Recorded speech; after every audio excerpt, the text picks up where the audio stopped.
Kênh Hà Vinh Green xin chào quý vị và các bạn.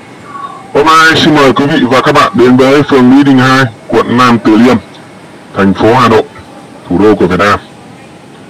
Vâng, trước mắt chúng ta hiện lên đó chính là những tòa nhà hiện đại nhất khu vực phường Mỹ Đình 2, quận Nam Từ Liêm, thành phố Hà Nội.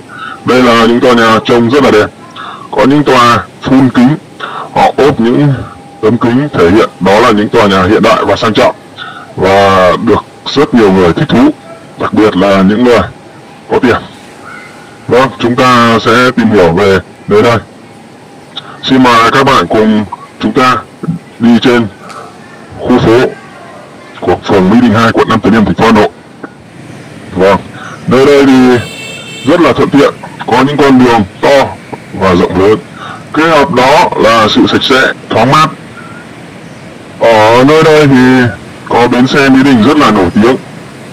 Hầu hết tất cả xe phía Bắc sẽ tập trung tại bến xe Mỹ Đình, còn các xe chạy về phía Nam họ sẽ lách luật tìm các nhà quanh khu vực làm điểm đón trả khách. Vâng, tôi đang đi bộ trên cầu dành cho người đi bộ, và phía trước chúng ta chính là bến xe Mỹ Đình, bến xe rất nổi tiếng, một nơi rất là trung tâm.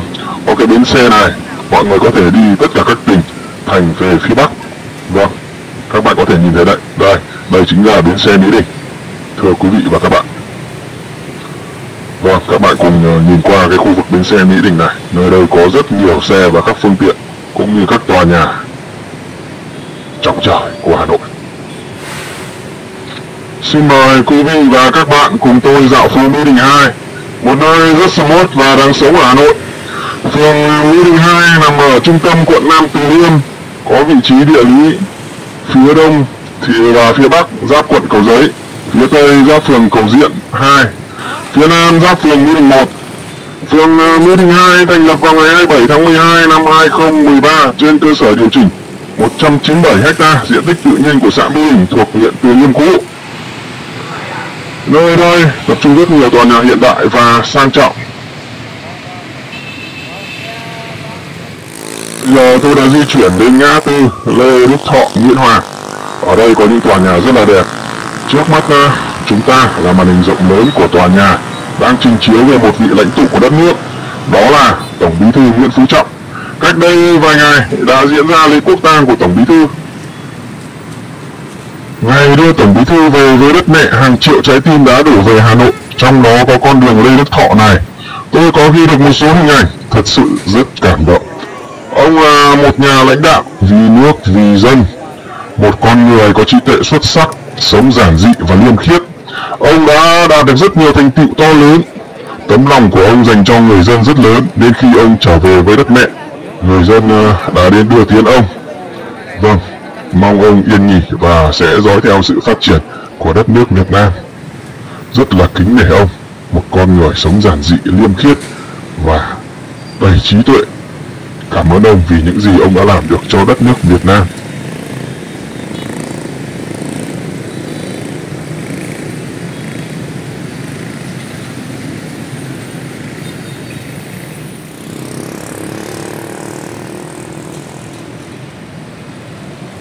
Mời quý vị và các bạn cùng tôi dạo phố Mỹ Đình 2, một nơi rất smart và đáng sống ở Hà Nội. Ở đây có những tòa nhà rất là hiện đại và cũng có rất nhiều người nước ngoài đến đây sinh sống và làm việc, đặc biệt là người Hàn Quốc và Nhật Bản. Ở đây cũng hình thành các khu phố cũng như các tòa nhà dành cho những người nước ngoài như người Hàn Quốc hay người Nhật Bản. Đây là khu phố có thể nói rất là đáng sống, đặc biệt là đối với người nước ngoài, nhất là những người Hàn Quốc và Nhật Bản. Một nơi rất là sạch sẽ, đẹp, thoáng mát. Các bạn có thể nhìn thấy trên hình ảnh đó, đó là khung đường thì rất là rộng lớn, vỉa hè thì cũng rất là rộng và sạch sẽ, được lát đá. Vâng, đi trên dưới những hàng cây xanh và vỉa hè sạch sẽ, chúng ta sẽ cảm thấy được những cái thi vị của Hà Nội. Bên cạnh đó là những cái tòa nhà hiện đại.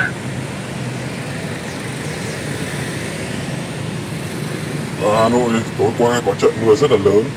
Tuy nhiên ở khu vực phường Mỹ Đình 2, quận Nam Từ Liêm này thì đường phố vẫn rất là sạch bóng, chỉ có một vài chỗ trũng nước thì còn đọng lại một ít nước thôi.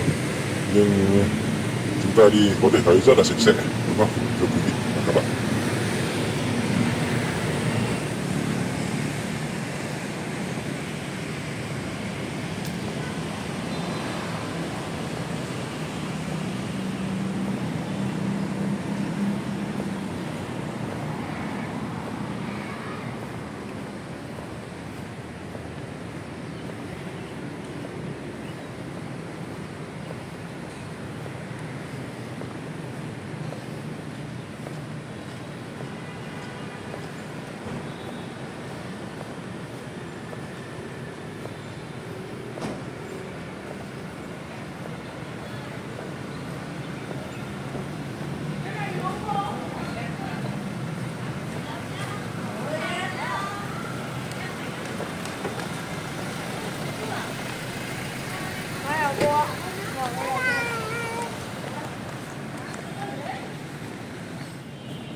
Quanh đây thì có rất nhiều tòa nhà cao tầng hiện đại, đẹp, sang trọng. Vâng, tôi đang đứng trên con khu phố này mang tên là huyện Cơ Thành. Khu phố này cũng rất là đẹp và hình thành từ khoảng cách đây 20 năm rồi. Ở đây thì họ trồng rất nhiều cây xanh. Vâng, các khu phố ở đây thì khu vui chơi trẻ nhỏ cũng rất là đẹp, xanh, thoáng mát. Vâng, ở đây có rất nhiều tòa nhà hiện đại như các bạn trông thấy trong hình đó. Vâng, xin mời các bạn cùng tôi dạo bộ trên phố Nguyễn Cơ Thành, con phố xanh mướt, mượt mà, rất là đẹp phải không thưa quý vị và các bạn?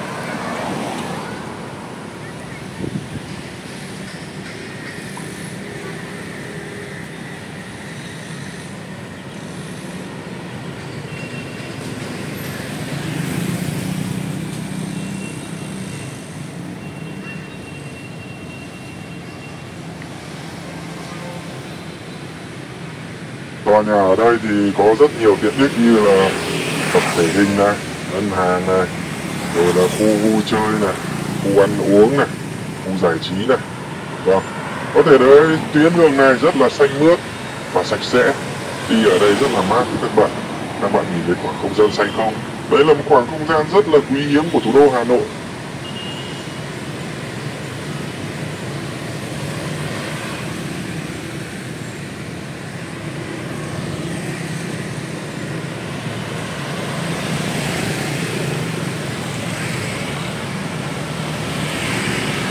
Vâng, xin mời các bạn cùng tôi đi trên con phố Nguyễn Cơ Thành này. Con phố rất là đẹp với những tòa nhà rất là cao tầng, đã hình thành từ cách đây hơn 20 năm và có những tòa nhà thì cũng mới được xây dựng cách đây vài năm.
Ngã tư Nguyễn Cơ Thạch, Hàm Nghi, nơi đây tập trung rất nhiều hàng quán rất là sang trọng và lịch lãm, với những thương hiệu nổi tiếng như là Starbucks hay là Ô Tông.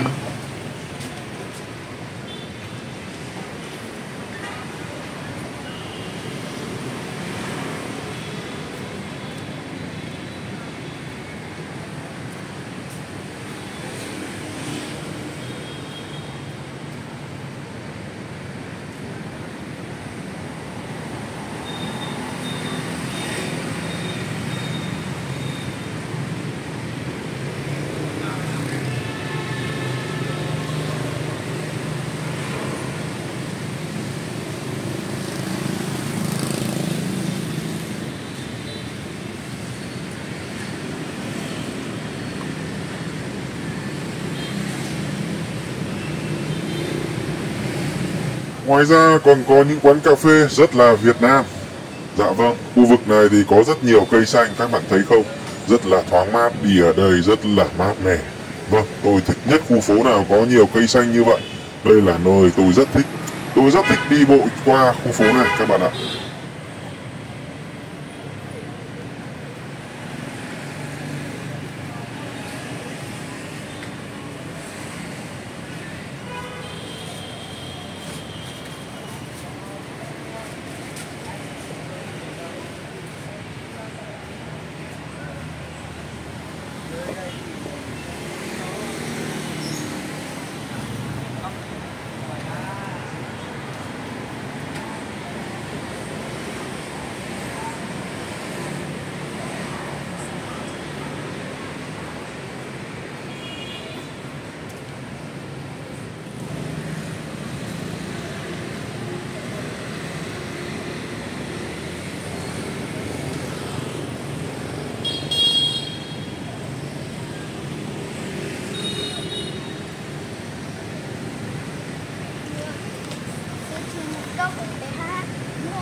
Vâng, thưa quý vị và các bạn, tuyến phố rất là Việt Nam.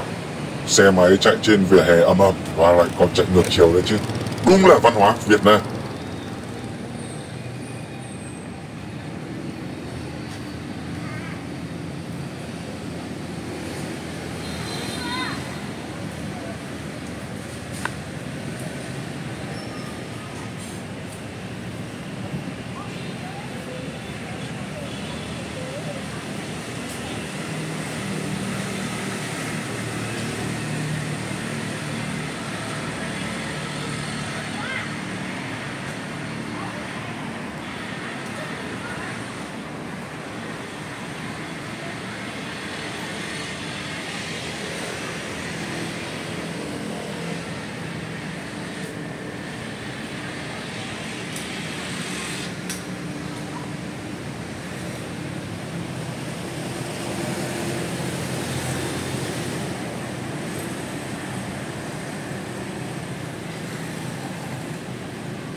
Vâng, một khu phố rất là sang trọng và hiện đại phải không thưa quý vị và các bạn?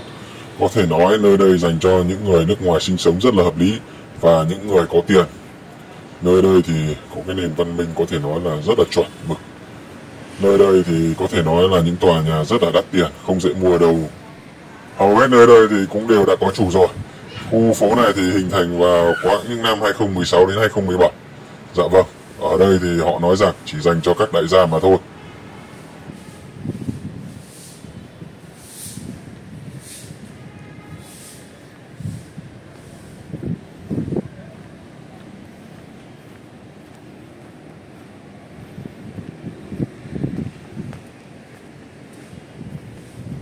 Những khoảng xanh rất là đáng sống, rất là mơ ước của người Hà Nội. Vâng, Một nơi mà có lẽ là chúng ta rất là thích thú khi đến đây.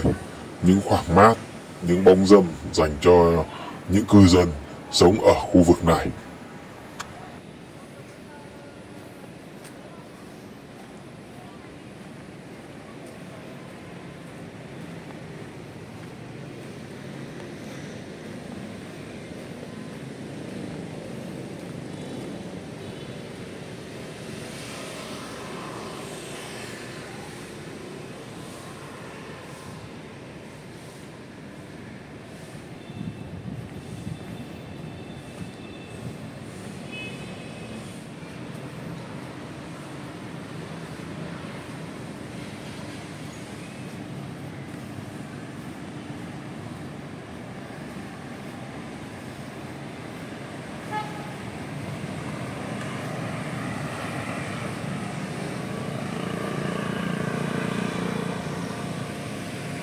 Và bây giờ xin mời quý vị và các bạn cùng tôi sang bên kia đường.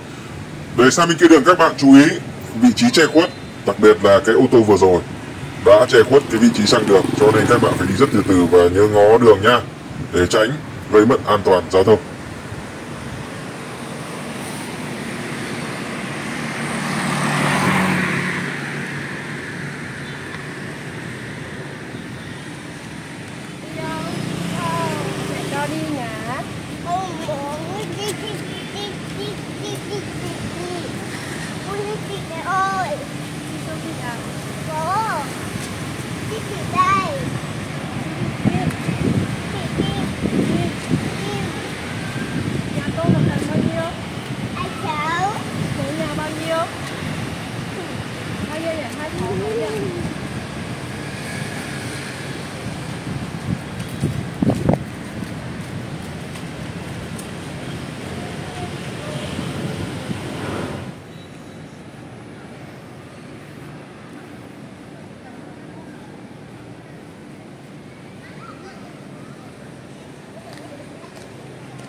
Một tòa nhà rất là đẹp và có nhiều khoảng xanh mát.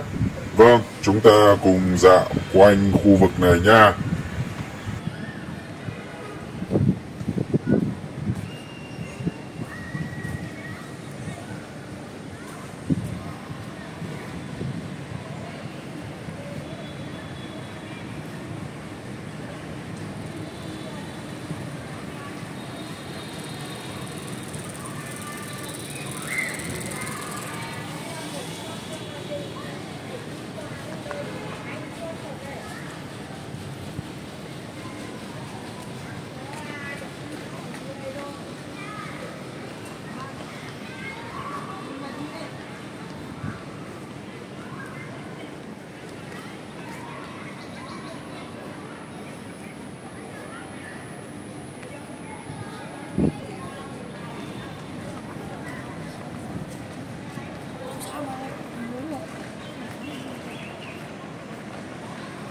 Vâng, một khu tập thể thao rất là đẹp và chuẩn mực. Chính vì thế mà người Nhật và người Hàn họ rất thích ở khu vực này. Thưa quý vị và các bạn, nơi đây đã hình thành khu vực tập trung và sinh sống của những người Nhật và người Hàn khoảng 20 năm nay. Và kể từ khi Samsung đặt Việt Nam làm cứ điểm của mình thì Hà Nội càng ngày càng nhiều người Hàn Quốc sinh sống và làm việc. Rất là đông, rất là đông. Trên kênh HavinWin đã có khu phố người Hàn sống tại Hà Nội. Các bạn có thể truy cập kênh để theo dõi. Vâng, các bạn nhớ bấm thích video này để giúp đỡ kênh có sự phát triển hơn nữa. Các bạn hãy vào kênh xem các video mà chúng tôi đã giới thiệu về khu phố người Hàn Quốc tại Hà Nội nhé. Vâng, các bạn nhớ chia sẻ và bình luận bên dưới. Kênh xin chân thành cảm ơn quý vị và các bạn.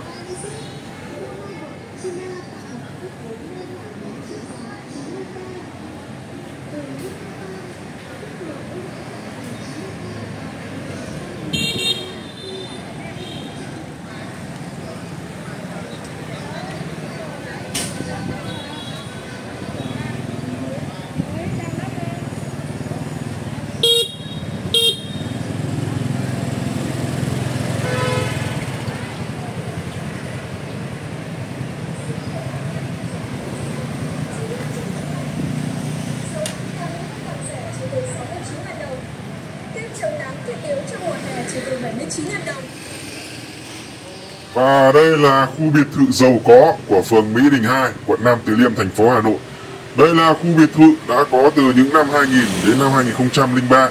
Đây là khu biệt thự đời đầu của phường Mỹ Đình 2. Nơi đây được hình thành khi đang xây dựng những tuyến phố, những tuyến đô thị để chào mừng SEA Games lần đầu tiên tổ chức tại Việt Nam. Các bạn có thể nhìn thấy các biệt thự đời đầu của phường Mỹ Đình 2 trông rất là cổ kính và mang phong cách rất là đặc trưng của Việt Nam. Năm 2003, lần đầu tiên Việt Nam tổ chức SEA Games. Vâng, chính vì vậy nơi đây đã bắt đầu được xây dựng và phát triển từ những năm 2000 để đón đầu SEA Games lần đầu tiên tổ chức tại Việt Nam. Một quy mô rất là rộng lớn, và các đại gia ở đây là những người có rất nhiều tiền, và rất nhiều tiền họ mua từ những năm 2000 của thế kỷ trước. Vâng, chúng ta cùng tìm hiểu tiếp về khu phố này nhá. Một trong những khu phố cũng rất là xanh mướt mượt mượt của thủ đô Hà Nội, một nơi cũng rất là đẹp và đáng sống, đúng không thưa quý vị và các bạn?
Thời gian